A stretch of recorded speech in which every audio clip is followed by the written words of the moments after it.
Hi, I think I have a new favorite book and we need to talk about it. This is something for the weird girls, for the outcasts, and I think that if you're a person who has ever thought that they need to move by themselves to the forest, you're gonna be very much satisfied. And it's Drive Your Plough Over the Bones of the Dead by Olga Tokarczuk. If you are into the book talk, booktube scene at all, I think you had to see this recently, also with the beautiful indigo cover. I've heard about this book a bunch, mainly because I'm Polish and Tokarczuk has won the Literary Nobel Prize, and I've been familiarized with some of her work mainly because of my heritage. Actually, one of her books has been my school reading, but I feel like this one is the most captivating and has a very unique quality to it, which easily is going to make it one of my top favorite books from now on. But back to what this actually is about. So I dabble in thrillers a little bit, but I'm really easily scared. I don't like gory stuff. I haven't been able to finish, ironically, one of my favorite series, which I've started by Murakami because I was getting spooked out by him.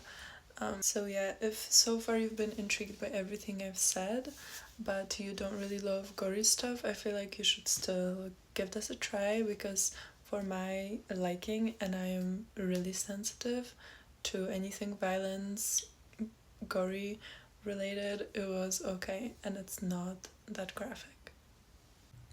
So it is set in the Polish countryside near the Table Mountains, Kłodzko, Poland.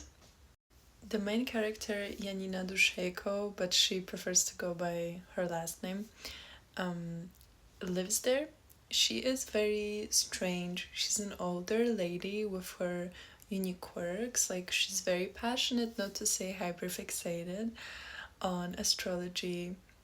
She's a vegetarian, very passionate about animal rights. I love her. She's also extremely autism coded, so if you are neurodivergent and seeking representation, I feel like you'd find a lot of comfort in this one. Also, as much as this book is technically classified as a thriller mystery and it's pretty dark, to a large extent it is centered around friendships and Dushejko's friendships with other strange, very unique characters in her surroundings, which I really enjoyed that aspect. Again, there's a strong underlying theme of neurodivergence, even if it's not very straightforward. I think that's what it entails, and it's very fun and comforting to read about.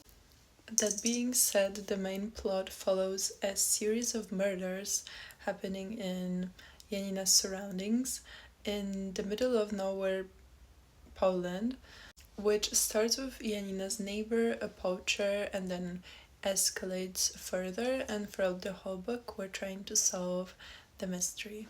As far as my experience goes, it was really bizarre to read a book, especially in English because I have an English copy, of a Polish, very well renowned author, where the plot happens very close to where I lived most of my life. A very surreal experience, especially knowing that this specific book of hers has been kind of popping off abroad. One of the strongest suits of this book is the character design. I really love Janina, Dizzy, Oddball, and their relationships and friendships and strangeness. It's very comforting, wholesome, and quite beautiful to read about. I honestly have this feeling that I wish this book existed sooner, especially as a teenager. I know I would find a lot of comfort in it, and the way it criticizes the political landscape and the social structures of my country. And I think it's very something that was very needed at the time, as well as still could definitely serve its role in Poland. And I think every Polish person who's, disagrees with the political state of the country should definitely read this. I know it caused a commotion when it came out, and I can see why. Yeah, I hope you maybe got a recommendation from this video, and I highly recommend this book.